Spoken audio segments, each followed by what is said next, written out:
First మజ్జిగ పులుసు కావలసిన వస్తువులు కేజీ గుండు మినపప్పు, బాదం జీడిపప్పు, వేరుశనగ గుళ్ళు. మజ్జిగ పులుసుకి ఎక్కువ పప్పు ధాన్యాలు వాడతారనమాట. అంతా సాలిడ్ గా కనబడుతుంది.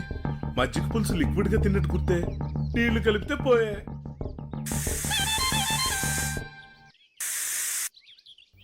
పోపు కూడా పెట్టేశాం. మజ్జిగ పులుసు రెడీ. చూస్తుంటేనే నోరు ఊరిపోతుంది. నెక్స్ట్ దమ్ బిర్యానీ. అరే చాలా సింపుల్. పెరుగులో ఉల్లిపాయలు, పచ్చిమిరపకాయలు, కొత్తిమీర